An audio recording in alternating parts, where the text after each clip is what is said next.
সবাইকে আমন্ত্রণ জানাচ্ছি আপনার প্রিয় শো টক উইথ নাহারে এবং সাথে আছি আমি হাসিনা আনসার নাহার। এবং আমরা কিন্তু এখানে কথা বলি সময়ের সবচেয়ে সেরা মানুষের সঙ্গে, জানি তার জীবনের গল্প, শুনি তার অভিজ্ঞতার কথা এবং খুঁজি ভবিষ্যতের পথ। প্রিয় দর্শক, আপনারা সবাই জানেন প্রতিটা পর্বে কিন্তু আমাদের স্টুডিওতে একজন অতিথি আমন্ত্রিত থাকেন। আজকে আমাদের অতিথি আছেন অনিক রহমান অভি।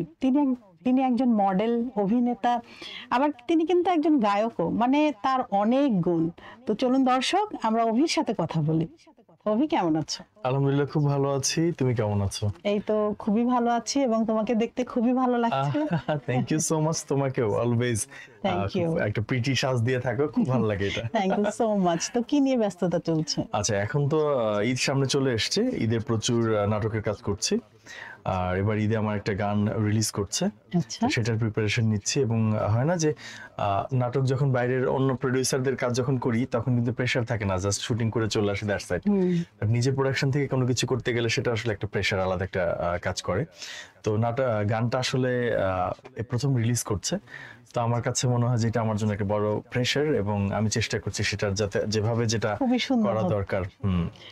দর্শক, আমরা কিন্তু ওর দুইটা পরিচয় জানতাম, মানে অনেকগুলো পরিচয় জানতাম, তবে মডেল অ্যাক্টর হিসেবে বেশি খ্যাতি ছিল। কিন্তু আজ আরেকটা জিনিস জানলাম, সে কিন্তু গায়ক এবং তার মিউজিক ভিডিও আসছে বিগ বাজেটে। তো আমরা কিন্তু অনুষ্ঠানের ফাঁকে ফাঁকে তার কণ্ঠ থেকে কিছু গান আমরা শুনবো, আমাদের দর্শকের জন্য উপহার দিব।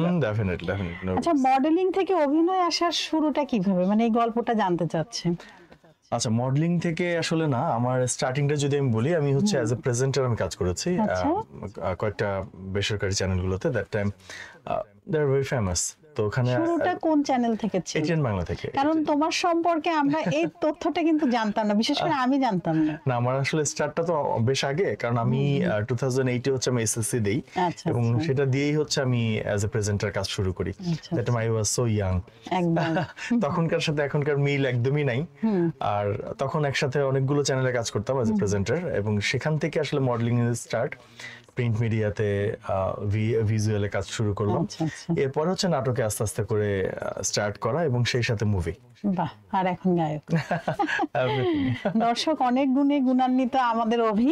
আচ্ছা অভি, তোমার প্রথম ক্যামেরার সামনে দাঁড়ানোর অভিজ্ঞতাটা একটু শেয়ার করো আমাদের দর্শকদের কাছে। আমার যেটা ব্যাপার ছিল সেটা হচ্ছে যে অনেকে হয় না যে ক্যামেরার কনসিয়াসের একটা ব্যাপার থাকে, বাট আমার কেন যেন ওই ব্যাপারটা ছিলই না, বিকজ আমি এটা বুঝতামই না। আমার বিটিভিতে হচ্ছে যে একটা প্রোগ্রাম ছিল দ্যাট টাইম, খেলতে খেলতে কম্পিউটার, একটা বাচ্চাদের কম্পিউটার শেখানোর একটা প্রোগ্রাম। তো ওইটার উপস্থাপনার জন্য আমাকে নিয়ে গেছে, আমাকে জাস্ট স্ক্রিপ্ট দিয়েছে, আমি সুন্দর অনর্গল বলে গেছি, মানে কোথায় ক্যামেরা কোথায় কি, মানে ওটা মাথায় নেই, তোমাকে বলতে হবে, তুমি জাস্ট বলে চলে আসছি এবং তারা হ্যাপি, যে খুব হ্যাপি। মানে একবারই এত বড় স্ক্রিপ্ট, মানে 2 পাতা মেবি ছিল, বলে গেছি, দে আর ভেরি হ্যাপি। আচ্ছা, ওই সময় বয়সটা কত ছিল? ওই সময় আমি এসএসসি দিব দেওয়ার আগে। ও আচ্ছা আচ্ছা, তাহলে হ্যাঁ এরকমই হবে, 16 বছর অথবা 17 এরকম। মডেলিং আর অভিনয়ের মধ্যে তোমার সবচেয়ে বেশি মানে প্রিয় জায়গা কোনটা? আচ্ছা, আমার যদি বলি, আমার ক্যামেরার সামনেই আমাকে ভালো লাগে, আমার পছন্দ। আমার অলওয়েজ মনে হয় ক্যামেরার সামনে থাকবো, ক্যামেরার জন্য তৈরি। এটা আমার পার্সোনাল একটা অপিনিয়ন।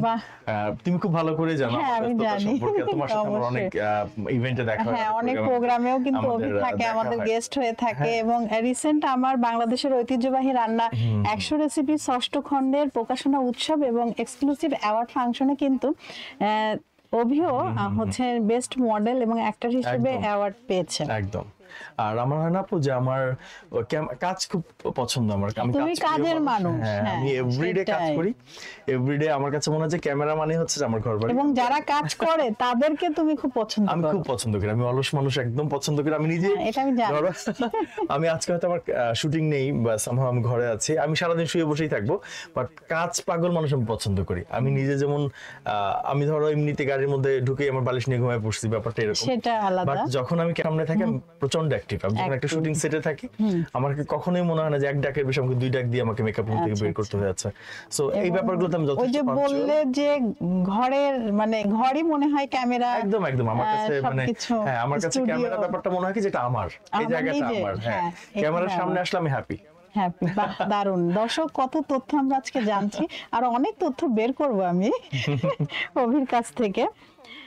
আচ্ছা, তোমার জন্য মানে কোন কাজটা ব্রেক থ্রু ছিল বলে মনে করো? আচ্ছা, আমার ব্রেক থ্রু কাজ যদি আমি বলি, টিভিতে দ্যাট টাইম অবিরাম বাংলাদেশ নামে একটা ট্রাভেল শো হতো। তো ওইটা হচ্ছে দ্যাট টাইম আমার কাছে মনে হয় যে বাংলাদেশের প্রথম ট্রাভেল শো। ওইটার প্রেজেন্টার ছিলাম আমি, এবং অনেক অনেক এপিসোড আমার করা।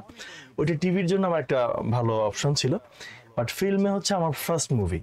আমাকে এরপর আমার 9টা মুভি রিলিজ হয়ে গেছে, বাট আমার এখনো পর্যন্ত মানুষ আমাকে শাহিন সুমনের সেদিন বৃষ্টি ছিল দিয়েই আমাকে চেনে, এবং সেটার ব্যাপারে এখনো কমেন্ট করে, কথা বলে, টেক্সট করে। তো আমার কাছে মনে হয় যে আমার ফার্স্ট মুভি হচ্ছে আমাকে মানুষকে যতটুকু চিনিয়েছে আমার ফার্স্ট মুভিটা। মানে কিছু কিছু জিনিস থাকে এটা মানে চলে আসে আর মানুষ বলতেও থাকে, হয়তো অনেক বছর হবে তারপরে অভি তোমার ওই মুভিটা এখনো বলতে পারছে না, তোমার ওই জিনিসটা। যেমন আমরা যখন কিছু রান্না করি, হয়তো সে 10 বছর আগে খেয়েছে বা 15 বছর, মামি বা চাচি আপনার ওই রান্নাটা অনেক মজা ছিল, মানে বিষয়টা কিন্তু মেমোরিতে এভাবে গেঁথে যায়, যেটা অনেক বেশি হৃদয় স্পর্শ করে। একদম একদম ডেফিনেটলি। অনেক ব্যস্ত তুমি, ব্যস্ত মানুষ। তো বাংলাদেশে ফ্যাশন এবং মিডিয়া ইন্ডাস্ট্রিতে কি কি পরিবর্তন দেখেছো বিগত কয়েক বছরে? আচ্ছা, এইটার ব্যাপারে যদি বলে, এটা আমূল পরিবর্তন। আমূল পরিবর্তন এই জন্য বলবো যে যে যত কথাই বলো যে আমাদের এই ইন্ডাস্ট্রি, আমরা ফ্যাশনের দিক থেকে পিছিয়ে আছি, এটা আছে, কথা বলে তো পিছিয়ে, বাট আমার কাছে যেটা ফিল হয় সেটা হচ্ছে যে ফ্যাশন দিক থেকে আমরা যথেষ্ট এগিয়ে, যথেষ্ট। বিকজ অফ আমরা যদি এখন বলো যে বাংলাদেশ থেকে একটা আন্তর্জাতিক মানের একটা র্যাম্প শোতে আমাদের বাংলাদেশি মডেলদের নেওয়া হবে, এবং ডিজাইনার বাংলাদেশি, কোরিওগ্রাফার বাংলাদেশ, আমার কাছে মনে হয় না যদি প্যারিসেও যদি যায়, আমার 10টা বড় ব্র্যান্ড যদি থাকে, সেখানে আমার বাংলাদেশের ব্র্যান্ডের মডেল, কোরিওগ্রাফার, ডিজাইনার সবাই উঠে আসবে একদম। হ্যাঁ, এবং দেখো যতগুলো ব্র্যান্ড এখন আসতেছে বা আসছে অলরেডি, একটার থেকে একটা বেটার, একটার থেকে একটা বেস্ট। সো ওয়াই নট, কেন না? আমরা প্রাউড ফিল করি যে বাংলাদেশ ফ্যাশন ইন্ডাস্ট্রি এখন যথেষ্ট মুভ অন করেছে, এবং এটা ডিভাইড আরো করবে। হ্যাঁ, এবং সিনেমা, মুভি যেটা বলো তুমি, নাটক, মডেলিং, যাই বলো, অনেক অনেক কথাই বলবো যে বাংলাদেশের নাটক তো মানে অনেক আগে থেকেই মানে দেশের বাইরে জনপ্রিয় ছিল, ইভেন এখনো আছে। বাট ফিল্মের যে সিচুয়েশনটা, ফিল্মের যে অবস্থানটা, আমি বলবো যে এখন আন্তর্জাতিক মানে পৌঁছেছে। এখন একটা লেভেলে পৌঁছেছে যেখান থেকে আসলে আমরা প্রাউড ফিল করতে পারি। অনেকে একটা ব্যাপার দেখবা কি, আগে মানুষ কিন্তু বলতো আমরা বাংলা মুভি দেখি না, এটা একটা ফ্যাশন মনে করতো, কিন্তু এখন কিন্তু হয় কি, মানে সর্বস্তরের মানুষগুলো বাংলা মুভি দেখার জন্য যখন টিকিট পাচ্ছে না, এই ব্যাপারগুলো আমার কাছে খুব মানে খুবই ভালো লাগে। হ্যাঁ, যখন এই নিউজ গুলো দেখি, আমার কাছে মনে হয় যে এই মানুষগুলো কয়েক বছর আগে বলতো যে আমরা বাংলা মুভি দেখি না, মানে খুব প্রাউডের সাথে বলতো আমি স্মার্ট, তাই এখন হচ্ছে যে টিকিট পাচ্ছি না, এখন সে টিকিটই পাচ্ছে না। এটা খুব মজা, এটা আমি মনে করি আমাদের জন্য একটা অ্যাচিভমেন্ট। হ্যাঁ, অবশ্যই কতটা পরিবর্তন হয়েছে। তো তোমার প্রিয় সহ অভিনেতা বা অভিনেত্রী কে এবং কেন? আচ্ছা, আমার তো মানে আমি আল্লাহর রহমত বলবো যে আমার অনেকের সাথে কাজ হয়েছে। আমি যখন স্টার্ট করেছি দ্যাট টাইম শিমলা, রত্না, কেয়া, মৌসুমী আপু, নিপুণ আপু, সবার সাথে অ্যাজ এ হিরো কাজ করেছে। বাট আমার যেটা মনে হয়েছে যে আমার প্রথম ছবিতে আমাকে যে ব্রেক দিয়েছে নায়িকা রত্না, ওনার প্রযোজিত ছবি ছিল সেদিন বৃষ্টি ছিল। হ্যাঁ, এবং সে এতটা সাপোর্টিভ আমার প্রতি, বা আমার এতটা কেয়ারিং আমার প্রতি, দ্যাট টাইম আমার কাছে মনে হয়েছে কি আমি ফিল্মে এসেছি নতুন, ঠিক আছে, বাট আমাকে আলাদা একটা জায়গা মনে হতে দেয়নি। ওই কেয়ারিং ব্যাপারটা ছিল, একদম ছিল পরিবারের মতো। তো ওই ব্যাপারটার জন্য মানে রত্নার প্রতি যে আমার একটা রেসপেক্ট, একটা ভালোবাসা, বা একটা বলো যে একটা অন্য একটা জায়গা থাকে, তো একটা সফট কর্নার থাকে। তো আমি সবার সাথে কাজ করেছি। আমি দ্যাট টাইম দেখো আমি শখ, সারিকা, মিম, সবার সাথে আমি কাজ করেছি। বাট আমার মনে হয় যে এই আর্টিস্টটা আমাকে একটা জায়গায় পৌঁছে দিয়েছে। আমি হয়তো বা অনেক কাজ করতে পারতাম, বা ফিল্মে আমি আসতেও পারতাম, বাট অত সহজ ছিল না। দ্যাট টাইম আমি অনার্সও ভর্তি হইনি। আমি ওই সময় এত ইয়াং এজ আমি ফিল্মে কাজ করছি। তাও ভাবো শাহিন সুমনের মতো ডিরেক্টরের ছবি, এবং এট এ টাইম 84টা হলে রিলিজ করেছে ওই সময়টাতে। মানে এটা তোমার জন্য একটা বড় অপরচুনিটি ছিল, যেটা রত্না আপা করে দিয়েছে। রত্না আপা, আপনি যদি এখন অভিকে দেখেন, অবশ্যই অভির জন্য দোয়া করবেন। সে কিন্তু এখনো আপনাকে মনে করে। দেখা কি হয় আমাদের এই যে আসার সময় ভিডিও কলে কথা হয়, হ্যাঁ রেগুলার আমাদের। ইভেন আমরা একটা নাটকে এখন কাজ করছি। তাই না? নাটকের নামটা কি? এখন অনেকগুলো নাটক করেছি আমরা একসাথে, অনেকগুলো, লটস অফ। আচ্ছা, কোন চরিত্র বা প্রজেক্টে কাজ করার স্বপ্ন আছে যেটা এখনো হয়নি? আমার এই ব্যাপারটাতে না একটা একটা অনীহা আমার কাজ করে, সেটা হচ্ছে যে অনেক আর্টিস্টদের মুখে শুনি তারা বলে যে আমি একটা ল্যাংড়ার ক্যারেক্টার করতে পারতাম, একটা অন্ধর ক্যারেক্টার করতে পারতাম, আমি হয়তো একদম অনেক বিশাল কিছু করে ফেলতে পারতাম, বাট আমার কিন্তু একদম আসলে মনে হয় সেটা না, না। আমার একদম মনে হয় না। আমার তাই কাছে না? কি মনে হয় বলতো, যেটা দিবে আমি ওটাতে যখন তুমি যে ধারণ করে ক্যারেক্টারটা ফেলবা। করছি, হ্যাঁ, আমি যখন যে ক্যারেক্টারটা করছি ওইটাই আমার ড্রিম, একদম। এবং ওইটাকে আমি বাস্তবায়ন Best করব, করবা। ওইটা হচ্ছে আমি বেস্ট, আমার আমার আমার 100% আমি দিব, তাহলে তো আমি একজন অ্যাক্টর। না, অবশ্যই। আমার কেন স্বপ্ন থাকতে হবে যে আমি একদম ল্যাংড়া ক্যারেক্টার করে আমি জাতীয় চলচ্চিত্র পুরস্কার পাবো? আমরা কিন্তু যেটা ভারতে দেখেছি যে ইমরান আমির খানের ব্যাপারে, সে যখন যে ক্যারেক্টারটা করে সেই ক্যারেক্টারের হিসেবে সে একদম সেভাবেই তাই। কয়েক মাস একদম। কয়েক বছর সেই ইয়েতে থাকে, মানে ওই ক্যারেক্টারে ঢোকার জন্য। হ্যাঁ হ্যাঁ। তো আসলে এটা তুমি কিভাবে দেখছো? আপা, আমি ওনার থিঙ্কিং হয়তো অনেক বড়, এবং উনি বিশাল বড় মাপের একজন আর্টিস্ট। আমার পক্ষে সারা জীবন ওরকম কোনো চিন্তা ভাবনা আমার মাথায় আসবে না, এবং আমার পক্ষে সম্ভব না। আমি কাজ করি হচ্ছে ভালো থাকার জন্য, ভালো খাওয়ার জন্য, ভালো পড়ার জন্য। আমি কাজ করি আমাকে ভালো রাখার জন্য। আমার এমন কোনো অ্যাচিভমেন্ট আমার দরকার নাই যেটার জন্য আমি 1 মাস না খেয়ে থাকতে হবে, আমার দরকারই নেই, আমি পারবো না, আমার পক্ষে সম্ভব না। আমি খুব সাধারণ একটা মানুষ, আমি রাতে ঘুমাই, সারাদিন এসে কাজ করি, আমি যখন যে ক্যারেক্টারটা আমি পাই আমি চেষ্টা করি সেটাকে আমি যেন অ্যাপ্রোপ্রিয়েট করে আমি করতে পারি, দ্যাটস ইট। এছাড়া এক্সট্রাঅর্ডিনারি কোনো কিছু করার আমার ইচ্ছাও কখনো হয়নি। আমি এর মধ্যে একটা ছবির অফার পেয়েছিলাম, আমি সেটার নাম বলতে যাচ্ছি না, সেটার জন্য আমাকে শুকাতে হবে, আমাকে না খেয়ে থাকতে হবে, আমার গলার রগ দেখা যেতে হবে, চুল বড় করতে হবে, আই এম সো সরি, আমার পক্ষে সম্ভব না। বিকজ অফ আমি এই বিউটি সেক্টর, আমি তুমি ভালো করে জানো যে আমি যথেষ্ট সরব, তো এই জায়গাগুলোতে আমি যদি এখন ওই রকম ক্যারেক্টারের জন্য 6 মাস আমি অফ হয়ে যাই, 6 মাস পরে আমার এই বিউটি সেক্টর থেকে আমাকে আউট হয়ে যেতে হবে, আমার পক্ষে সম্ভব না। রাইট। নতুন প্রজন্ম যারা এই ইন্ডাস্ট্রিতে আসতে চায় তাদের জন্য তোমার টিপস কি? টিপস একটাই, সেটা হচ্ছে ভাই শিখে আসুন। এটা হচ্ছে আমার প্রথম কথা, যে আমি যেমন অনেক আর্লি এজে চলে এসেছি, আমার শেখার সুযোগটা হয়নি, বাট আমি যাদের বলবো যে যারা নতুন এখানে ইন্ডাস্ট্রিতে কাজ করতে চান, মাস্ট বি শিখে আসেন।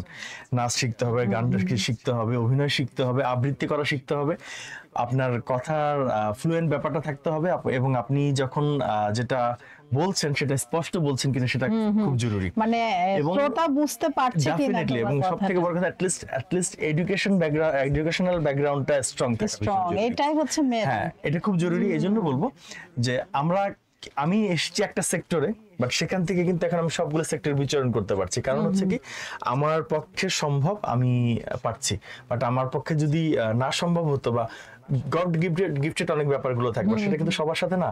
দ্যাটস আমি বলবো নতুন যারাই আসবে মাস্ট বি শিখে জেনে বুঝে দেন আপনি আসেন। রাইট। কারণ এখানে গুড লাক অনেকে ভাবে না যে আমি চলে এসেছি মানে আমার লাকি একটা ব্যাপার যদি হয়ে যায়, না, লাকি চাম বলে আসলে ওইরকম কিছু আমি বিলিভ করি না। আমরা বিলিভ করি না একদম, আমরা বিলিভ করি আমরা যতটুকু পরিশ্রম আমি করব ঠিক ততটুকু ফিডব্যাক আমি পাবো। অবশ্যই, এখন যুগটাই তো এরকম, কম্পিটিশনের যুগ। কমপ্লিটলি। দর্শক, অভি কিন্তু খুব ইম্পর্টেন্ট একটি মেসেজ আপনাদেরকে দিয়েছেন, যারা নতুন আছেন, সেটা অভিনয়ে হোক, গানেই হোক, অথবা রান্নাই হোক, যে প্রফেশনেই থাকেন না কেন, আপনাকে 100% শিখে আসতে হবে, আপনাকে স্কিলড হতে হবে, মানে নলেজ, স্কিল অ্যান্ড অ্যাটিটিউড, এই তিনটা সমন্বয়ে আপনাকে একজন দক্ষ মানুষ হয়ে কিন্তু আসতে হবে। আর পড়ালেখাটা তো অবশ্যই জরুরি, যেটা বললাম। তো এই বিষয়গুলো নিজেকে আগে ডেভেলপ করুন, তারপরে আপনি যে কোনো প্রফেশনে গেলেই কিন্তু আপনি একদম বেস্টটা দিতে পারবেন, তখন কেউ আপনাকে কিছু বলতেও পারবেন, এবং আপনার মানে ফিউচারও অনেক ব্রাইট হবে। একদম। আচ্ছা, ব্যক্তিগত দৃষ্টিভঙ্গি ও জীবন থেকে আমি কিছু প্রশ্ন করব টক উইথ নাহারে। অভিনয় জীবনের বাইরে আপনার মানে তোমার কি কি শখ ছিল? আমার অভিনয় জীবনের বাইরে যতগুলো শখ ছিল বা আছে, আমি মনে হয় যে একটু একটু করে সবগুলোতে আমি বিচরণ করছি। আমার গান গাওয়া পছন্দ, আমি গান গাচ্ছি। আমার অ্যাজ এ প্রেজেন্টার আমার কাজ করার ইচ্ছে ছিল, সেটা আমি শুরু করেছি। এবং হয় না যে আমার জাতীয় চলচ্চিত্র পুরস্কার পর্যন্ত যে আমার একটা ইচ্ছা ছিল, সেটা অলরেডি আমাদের হয়ে গেছে। আমি নিজে না পেলে আমার মুভিটা অলরেডি ন্যাশনাল অ্যাওয়ার্ড পেয়েছে, সেটা হচ্ছে ইমপ্রেস টেলিফিল্মের পোস্টমাস্টার 71।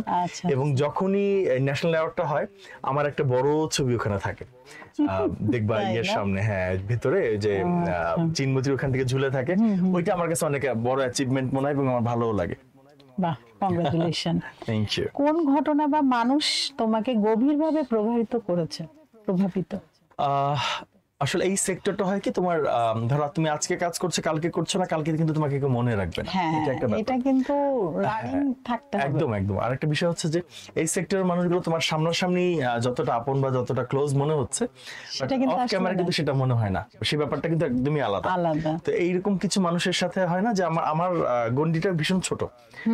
আমি যেমন আমার স্টাফদের নিয়ে চলতে পছন্দ, আমার মেকআপ আর্টিস্ট, আমার অ্যাসিস্ট্যান্ট, আমার ড্রাইভার, আমার মনে হয় যে এরা আমার একটা ফ্যামিলি। আমি যখন ঘরের বাইরে থাকি এরা আমার টেক কেয়ার করে, দ্যাটস ইট। অবশ্যই। বাট এর বাইরে হয় না যে কিছু ফ্রেন্ডশিপ হয়ে যায় কিছু, ওই মানুষগুলো যতটা সামনাসামনি যতটা আপন বা যতটা কাছের মনে হয়, সরে গেলে যখন অন্য মানুষের কাছ থেকে শুনে যাও অভি তোমার সম্পর্কে এটা এটা বলেছে, ওই মানুষটার ব্যবহার খুব আচরণে খুব কষ্ট পাই। হ্যাঁ, যে কেন এমন করতে হবে, কেন আমাকে নিয়ে তখন তুমি পেছনে কি কথা করো? বলতে হবে? মানে তাদেরকে কি Nothing. move আমি তো leave আমি করো? আমি না না তাদেরকে- আমি তার সাথে কখনো ঝগড়া করি না, আমি তাদের সাথে কখনো জিজ্ঞেস করি না কেন বললা, কখনো তর্কে বিতর্কে যাই না। বাট আমার একটা যেটা আমার ফ্যামিলি শিক্ষা, সেটা হচ্ছে যে আমি কখন ওদের থেকে সরে আসবো ওরা নিজেরও টের পাবে না। ও আচ্ছা, মানে বুঝতেও দাও না না তো। একদমই না, তার একদম সাথে আমার নীরব দেখা ভাবে, হচ্ছে, হ্যাঁ দেখা হাই হচ্ছে, ভালো হ্যালো, ব্যবহার, হাই হ্যালো, এভরিথিং আছে। বাট আমার কাছে মনে হয় যে এই সেই মানুষটা- জায়গাটা তো আর নেই। একদমই না, কারণ বিকজ ওই মানুষটা আমার জন্য ক্ষতিকারক, সো কেন আমার তার সাথে কেন? থাকতে হবে? রাইট। আসলে দর্শক, জীবন চলার পথে কিন্তু আমাদের হাজার মানুষের সাথে দেখা হবে, কিন্তু ওই হাজার মানুষ আমাদের বন্ধু হবে না। সেখান থেকে আমাদেরকে চুজ করতে হবে যে আসলে কাদের সাথে আমরা চলবো, কারা পজিটিভ আর কারা নেগেটিভ। অভি কিন্তু সেভাবেই তার ফ্রেন্ড সার্কেলটা রেখেছে, তার কিছু গন্ডি আছে, তার স্টাফদের জন্য সে আলাদা একটা জায়গা রেখেছে, এবং তার ঘরের জন্য আলাদা পরিবেশ, তার ফ্রেন্ডদের জন্য। আমরা যদি এভাবে সবকিছু মেনটেন করে চলি তাহলে কোনো প্রবলেম হওয়ার কথা না। ইনশাআল্লাহ। কোন কঠিন সময়ে তুমি নিজেকে মোটিভেট রাখো? কোন কোন কঠিন সময়ে? কঠিন সময় তো প্রত্যেকটা মানুষের লাইফেই থাকে। তো আমার একটা ব্যাপার শুধু ফিল হয়, আমার বিয়ের আগ পর্যন্ত একটা ব্যাপার মনে হতো যে আমাকে ভেঙে পড়লে চলবে না, আমার বাবা মার জন্য আমাকে বেঁচে থাকতে হবে, আমার বাবা মার জন্য আমাকে স্ট্রং থাকতে হবে। যতদিন আমার বাবা মা আছে ততদিন আমার তাদেরকে টেক কেয়ার করতে হবে। এটা হচ্ছে আমার বিয়ের আগ পর্যন্ত একটা ব্যাপার ছিল। তোমার এটা এখন দায়িত্বের হ্যাঁ, জায়গাটা। সেটার সাথে এখন আরেকটা ব্যাপার যেটা যোগ হয়েছে, যে আমার উপর ডিপেন্ড করে আমার ওয়াইফ এবং আমার একটা বেবি। সো তাদের দায়িত্বটা আমার। দায়িত্ব আরো বেড়ে আমি গেছে। যতদিন পর্যন্ত বেঁচে থাকবো, বা আমি আল্লাহর কাছে অলওয়েজ বলি যে আল্লাহ, আমি যেন সুস্থ থাকি, আমি যেন আমার পুরো পরিবারের টেক কেয়ারটা প্রপারলি করতে পারি।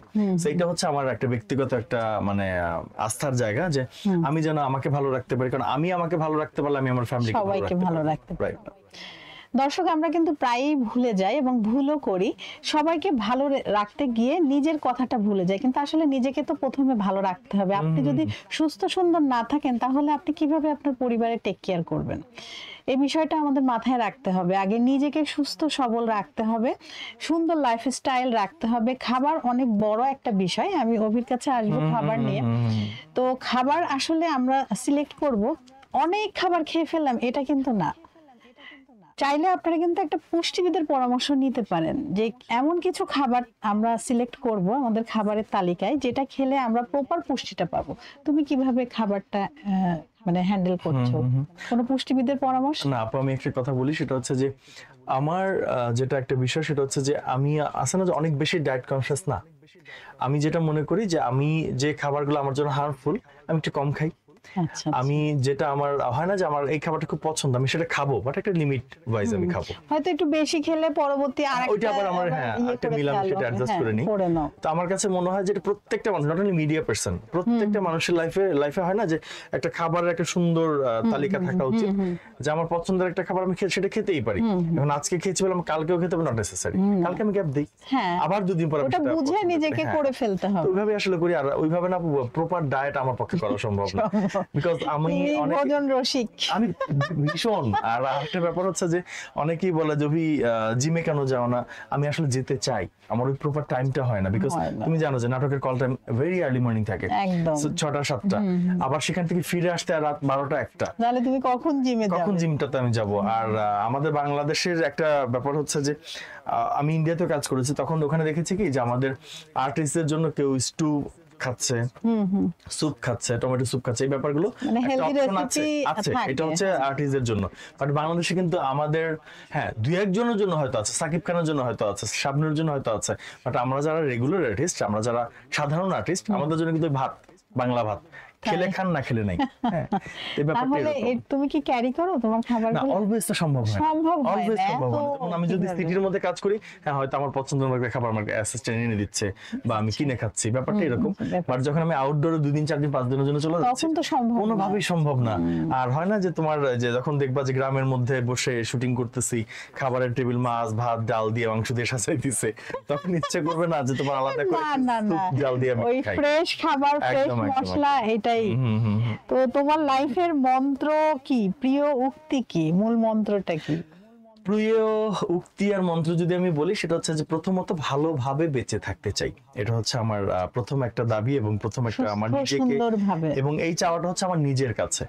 এই চাওয়াটা কমপ্লিটলি আমার নিজের কাছে যে আমি একজন কেউ অ্যাক্টর, কেউ প্রেজেন্টার, কেউ এটা অনেক আমার দিতে পারে, বাট আমার প্রথম কথা হচ্ছে আমি একজন মানুষ, এবং আমার প্রথমত হচ্ছে যে আমি একজন ভালো মানুষ হয়ে, সুস্থ মানুষ হয়ে বেঁচে থাকতে চাই।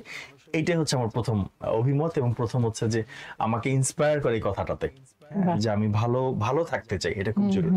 এটা অবশ্যই দর্শক আমাদেরও কিন্তু মনের মধ্যে ধারণ করতে হবে, লালন করতে হবে এবং পালন করতে হবে যে আমি ভালো থাকতে চাই। যখন এই আত্মবিশ্বাসটা আপনার থাকবে, তখন কিন্তু আপনার জীবনটা অনেক সুন্দর হয়ে যাবে এবং আপনি ওইভাবেই কিন্তু চলবেন। আচ্ছা, এখন কিন্তু আমরা চলে আসছি টক উইথ নাহারের fun and fast question. Okay, okay. Ready তো তুমি? একদম কমপ্লিটলি, প্লিজ। একদম। চিত্রনাট্য না চরিত্র, কোনটা আগে দেখো? চরিত্র। ওয়াও। প্রিয় অভিনেতা অভিনেত্রী, দেশি বিদেশি? আমার শাবনূর ম্যাডামের কাজ সারা জীবন ভীষণ পছন্দ আমার। ওনার থেকে ভালো আর কাউকে কোনোদিন আমার লাগেনি। আচ্ছা। এবং বাংলাদেশের হিরোদের মধ্যে আমার ভীষণ পছন্দের একজন হিরো প্রয়াত জাফর ইকবাল স্যার আমার অনেক বেশি পছন্দের। সবার এবং পছন্দ। হ্যাঁ, এবং দেশের বাইরে যদি আমি বলি, আমার একটু পুরনো যদিও মমতা কুলকার্নিকে আমার ভীষণ পছন্দ। তাই না? আমার খুব পছন্দ। হ্যাঁ, মমতা কুলকার্নিকে সবার পছন্দ। এবং ফারদিন খান হচ্ছে আমার ইন্ডিয়াতে আমার ফেভারিট একজন অ্যাক্টর। সো এরা হচ্ছে আমার পছন্দের তালিকায়। সবার অজানা এক গুণ আপনার? গুণ কিনা জানি না, আমি ভালো রান্না করতে পারি। তাই? দর্শক দেখেন, সে কিন্তু একজন রন্ধন শিল্পী, এটা আমরা জানতাম না, আজকে এটাও প্রকাশ হয়ে গেল। অভি, তুমি আমাদের কবে? আমি গিয়ে রান্না করব। আমাদের তো প্রায় খাদ্য প্রদর্শন থাকে, একদম, একদম। প্রতিযোগিতা হ্যাঁ, থাকে। আমি এবার অ্যাটেন্ড করব এবার। দর্শক ওকে চিনে নিন। হ্যাঁ, ও কিন্তু এবার, আচ্ছা কি খাবার নিয়ে আসবে তুমি? এনিথিং, ও, যেটা সব বলবো, পারো? এভরিথিং, বাহ, এভরিথিং। তোমার আমি যে এই গুণ, খেতে পছন্দ করি তো। হ্যাঁ হ্যাঁ, যে সব খেতে সময়, হ্যাঁ, পছন্দ করে, সে খাওয়াতেও পছন্দ করে, একদম, রান্না একদম। করতেও আর হয় না পছন্দ যে করে। আমার ধরো কিছু ফিউশন কাজ করে, যে আমি এই খাবারটা খেতে চাই, সেটা হয়তো আমার বাসায় বানাতে পারছি। হ্যাঁ, সেটা আবার তুমি ট্রাই করো। বাহ, দারুণ একটা তথ্য পেলাম। আচ্ছা, বিনোদন না বিশ্রাম, অফ ডেতে কি চাও? না, আমি বিনোদন প্রেমী মানুষ, অলওয়েজ। আমার না? বিনোদন ভালো লাগে। আমাকে ধরো এখন যদি কেউ বলে ওখানে কনসার্ট আছে, ওই যাবো, আমি খুব টায়ার্ড, সব বাদ যাবো। তাই না? হ্যাঁ, আমার এই ব্যাপারগুলো ভীষণ কাজ করে। তোমার প্রিয় খাবার? ভাত মাছ। ও, মাছে মাছে মাছে বাঙালি? ভাতে বাঙালি, always। বাহ, দারুণ তো। ভর্তা টর্তা এটা অবশ্য ওকে, অপশনাল, চলে। বাট আমার মাছ থাকতেই হবে। তাই না? এবং আমাদের পুরো ফ্যামিলি হচ্ছে মাছ পাগল মানুষ। এভরি টাইম 2-3 ও, রকমের মাছ আচ্ছা, এটা ছাড়া- বাবা মার থেকে হ্যাঁ, একদম পেয়েছো। একদম পুরোটা। সবচেয়ে বিব্রতকর মুহূর্ত শুটিং এর সময় কোনটা? যদি সকালে 6টায় কল টাইম দিয়ে 10টার পরে 11টার পরে শুটিং স্টার্ট করে, প্রচন্ড মেজাজ খারাপ হয়, ইচ্ছা করে ডিরেক্টরের মাথায় গিয়ে চেয়ার দিয়ে বাড়ি মারি। এগুলো খুব খুব বাজে ব্যাপার, খুব বাজে। এবং এটা হওয়া উচিত না, একদমই না। একদম। স্টেজ না স্ক্রিন, কোনটাতে বেশি স্বাচ্ছন্দ্য আপা, বোধ এটা করো? স্টেজটা আমার খুব পছন্দ। স্ক্রিন তো মাস্ট, বাট স্টেজটা আমার ফার্স্ট বেশি, প্রায়োরিটি। আচ্ছা। কারণ আমি স্টেজে নাটক করেছি, মঞ্চ নাটক করেছি, আমার এত পছন্দ। আর আমি কিছু কমার্শিয়াল মঞ্চ নাটকও করেছি, দেশের বাইরেও করেছি। ওয়াও। ওগুলো তো কি নাচ গান ফাইট সব থাকে, মানে আমার কাছে মনে হয় যে আমি একটা 3 ঘন্টার ফিল্ম করছি, বাট একসাথে। ওটা খুব মজার। আচ্ছা, কোন চরিত্র আবার করতে চাইবা? সেদিন বৃষ্টি ছিলতে আমি ভূতের যে চরিত্রটা করেছি অ্যাজ এ হিরো, সেটা আচ্ছা, বারবার করতে চাই তাই না? ভীষণ। কোনো ডায়লগ আছে কি সেই ইয়ের? এখনো অনেক মনে? ডায়লগ, অনেক একটা ডায়লগ। কি হবে আমাদের দর্শকদের জন্য?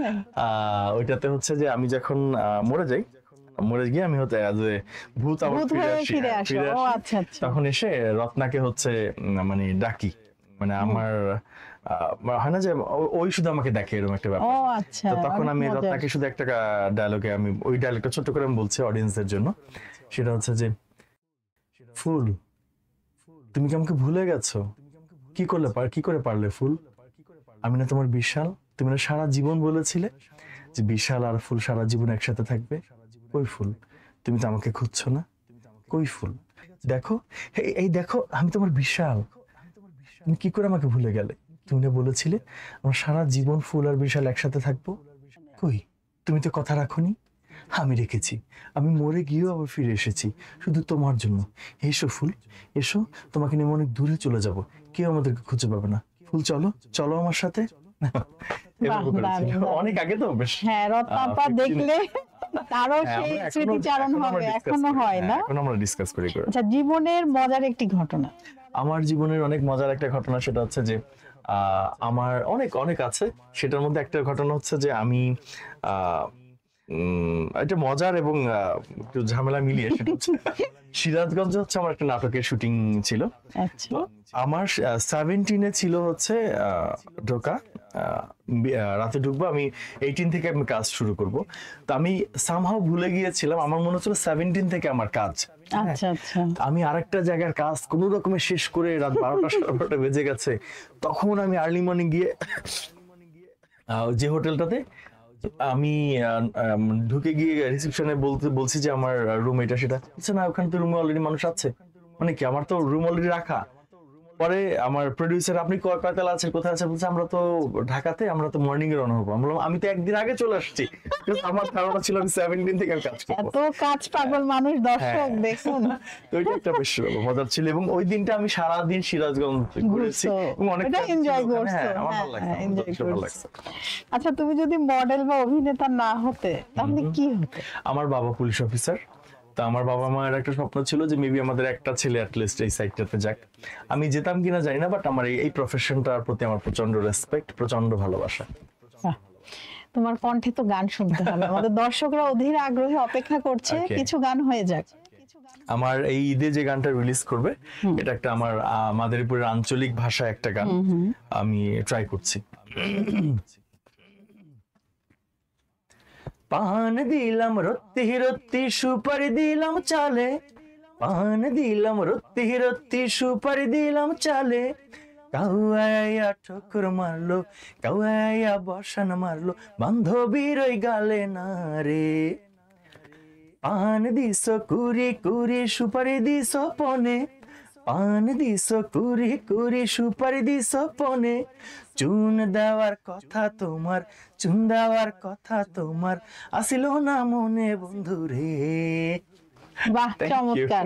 আরো একটা শুনতে চাই, আর একটা শুনতে শুনতে আমরা কিন্তু অনুষ্ঠানের প্রায় শেষ পর্যায়ে চলে এসেছি। আর একটা গান হয়ে যাক। ওকে।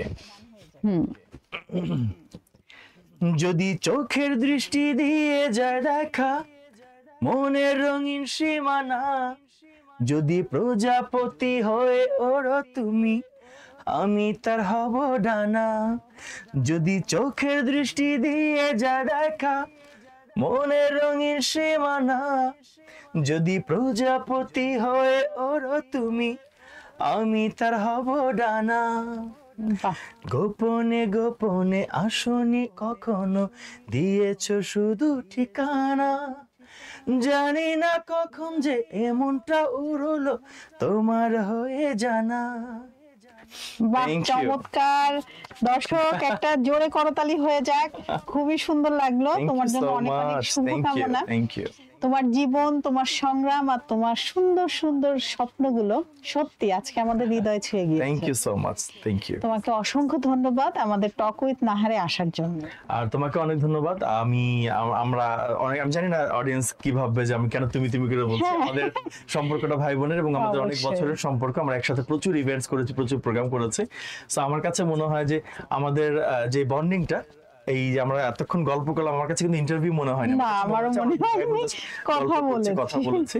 সো অনেক ধন্যবাদ আজকের যে প্রোগ্রামে আমাকে আপনারা ইনভাইট করেছেন, এবং আই হোপ ইনশাআল্লাহ আমাদের আবারও দেখা হবে, আবার অনেক কথা হবে। সবাই ভালো থাকবেন। Thank you so much. তোমাকে অনেক ধন্যবাদ, এবং আবারও নতুন কোনো আয়োজনে তুমি আমাদের সাথে থাকবে। ভালো থাকবে। Thank you. দর্শক, আমরা কিন্তু অনুষ্ঠানের একদম শেষে চলে এসেছি। আবারও দেখা হবে নতুন কোনো অতিথিকে নিয়ে আগামী বুধ ও বৃহস্পতিবার বিকেল 4টায়। ততক্ষণ পর্যন্ত সবাই ভালো থাকুন, সুস্থ থাকুন এবং টক উইথ নাহারের সাথে থাকুন। আল্লাহ হাফেজ।